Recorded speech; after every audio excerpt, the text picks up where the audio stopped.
তামাম পৃথিবীতে গজব। চীনের দিকে তাকান, যে চীনের উইঘুরের মুসলমানগুলোকে মারতে মারতে সন্তানের সামনে, স্ত্রীর সামনে স্বামীটাকে বিদায় করে দিত, যে উইঘুরে মুসলমানদেরকে যুবতী মেয়ের সামনে মাকে উলঙ্গ করত, মায়ের সামনে মেয়েকে ওরা উলঙ্গ করত। গত রমজানে হাজার হাজার মুসলমান রোজা রাখার কারণে ওরা মুসলমানদের গলা কেটে খাবার পর্যন্ত ঢুকায় দিয়েছে। ও মুসলমান, আমরা মুসলমান বড় অসহায়, আমরা কিছুই করতে পারি নাই, কিছুই করতে পারি নাই। দুনিয়ার মুমিনের সাহায্য, দুনিয়ার মুমিনের যেখানে শক্তি শেষ, আল্লাহ রাব্বুল আলামিনের সাহায্য সেখান থেকে শুরু হয়ে যায়। বলেন ঠিক না বেঠি?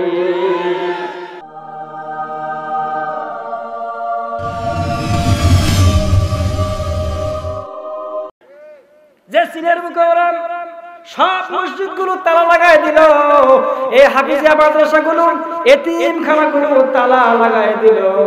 ও বন্ধুগণ, ইসলামের কোন চর্চা যখন বন্ধ হয়ে গেল, আল্লাহ রাব্বুল আলামিন ওই চীন দেশে একটা রহমত হিসেবে, আমাদের মুসলমানদের রহমত হিসেবে, আর ওই দেশের গজব হিসেবে এমন একটা ভাইরাস দিলেন, তামাম পৃথিবী এখন ওই ভাইরাসে ভয় আছে না? পেলাত করলে পুরো মানুষ ঠিক হয় না। যে চীনের প্রেসিডেন্ট মুসলমানদের মসজিদগুলো বন্ধ করে দিয়েছিল, ওই চীনের প্রেসিডেন্ট কয়, এ আসলে ওযু থাকা না থাক, মুসলিম হয়ে আর অমুসলিম হয়ে চলো মসজিদে তালা খুলে মসজিদে গিয়ে নামাজ পড়ো। তালা খুলে দিল, হাফেজিয়া মাদ্রাসাগুলো খুলে দিল, এতিমখানাগুলো খুলে দিল, আর বলল, হুজুর যত তাড়াতাড়ি পারেন ছাত্র আনেন, ওদের হাতে কোরআন দেন, কোরআন পড়েন, কোরআন চালু করে দেন, যাতে এই গজব চীন থেকে সরে যায়। যখন ঠিক না ব্যাঠি? বান্দরামি করো না, বেশি বেশি বান্দরামি করো না। কারণ একটা কথা আছে, ঠেলার নাম, ঠেলার নাম কি? লাইনে বলে ওঠে না, উঠছে না, ওঠে নাই। এমন ভাইরাস দিয়েছে, ভাইরাস নাম কি? করোনা। মুসলমানরা কিছু করে না, আল্লাহ দিয়েছে কি? কিছু আর করা লাগে? তোরা কিছু করিস না, বসে থাক, দেখবি 2-4 দিন পর তো গোষ্ঠী সব শেষ হয়ে যাবে। বলেন ঠিক না ব্যাঠি?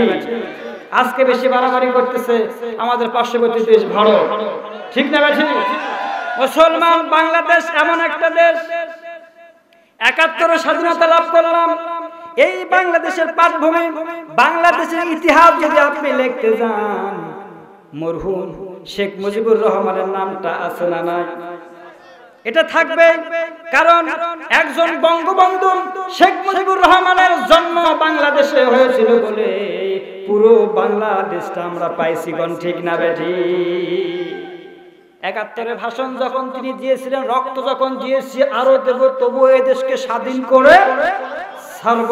এবারে সংগ্রাম, স্বাধীনতার সংগ্রাম বলে নাই? শেষে কি বলেছিলেন? শেষে বলেছিলেন ইনশাআল্লাহ।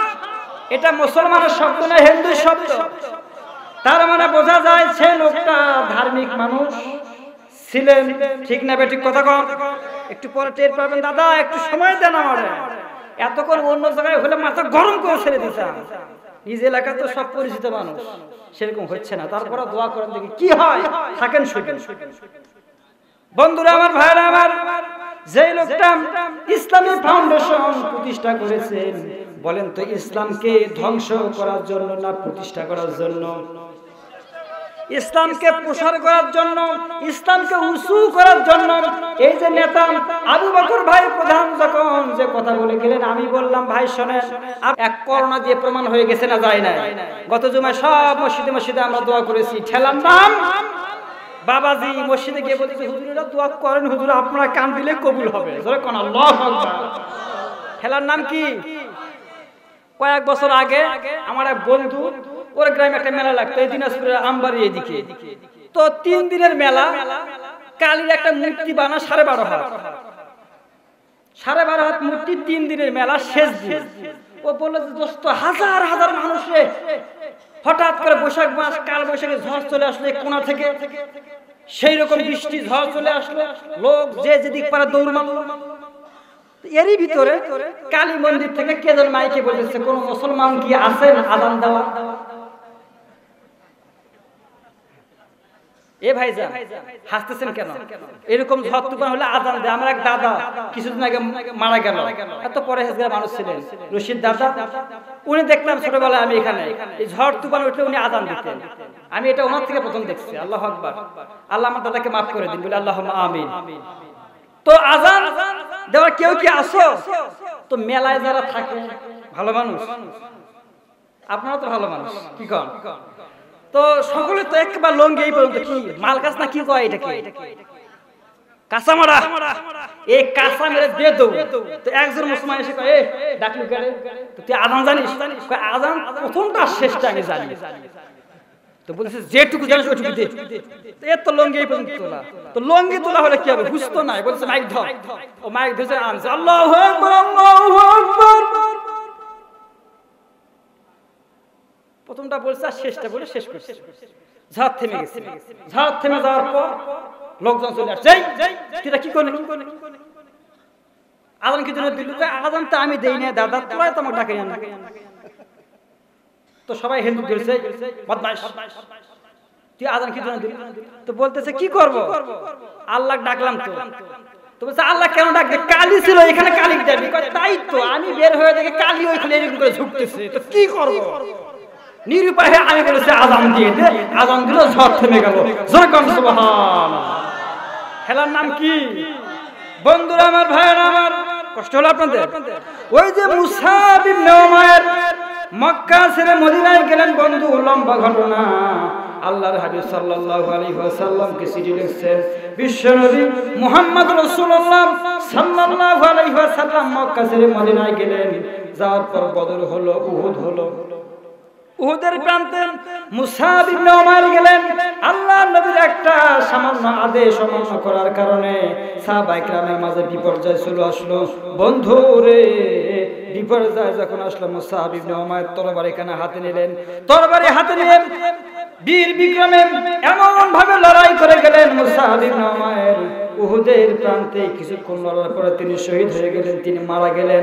আমার বন্ধুগণ, মারা যাওয়ার পরে শুহাদায়ে উহুদ, সমস্ত উহুদের লাশগুলো যখন একত্রিত করা হলো, আল্লাহর নবী সাল্লাল্লাহু আলাইহি ওয়াসাল্লামের লাশগুলো যখন একত্রিত করলেন, বন্ধুরা আমার, ভাইরা আমার, নবীজি বলেছেন শুনে এক কাজ করো, সকলকে দাফন কাফনের ব্যবস্থা করাও।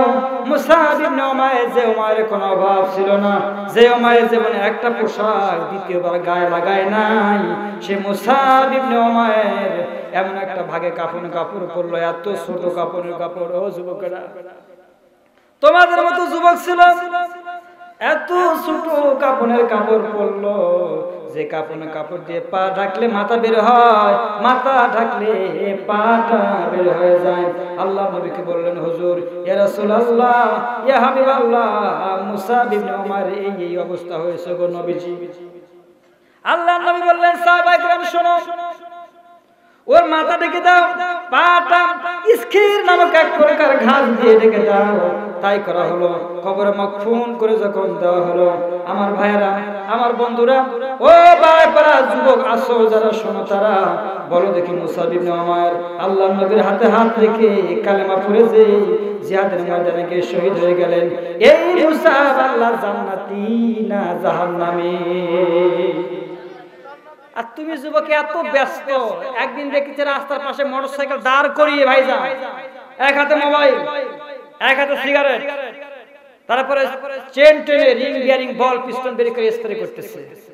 এতই ব্যস্ত যুবক, আজরাইল পর্যন্ত সে ঘুরে যাবে, যে মারার সময় নেই, কিছুদিন বেঁচে থাক আল্লাহ। এরকম যুবক আছে না? কোন দিকে যাচ্ছে যুবক? ইসলাম নাই, কোরআন নাই, কোন দিকে দৌড়াও? আর খালি পাম। এই যে নেতাদের নাম, নেতা যখন এলাকায় আসবে ভাই, খালি পাম দিয়ে অমুক নেতা এগিয়ে চলো, আমরা আসি। মানে পাম তো, পামে বাংলাদেশ, পাম দিয়ে বাংলাদেশ চলতেছে। ওই যে পটেটো কিনবেন, 10 টাকার একটা পটেটো নিয়ে দেবেন, ভাবতেছে অনেকগুলো আছে, যেই না ফাটালেন এতটুকু। মানে পাম কি কম, পামের বাংলাদেশ। নেতা আসবে, তখন বলতে হবে নেতা এলাকায় প্রচুর কাজ করেছে, কাজ করুক আর না করুক।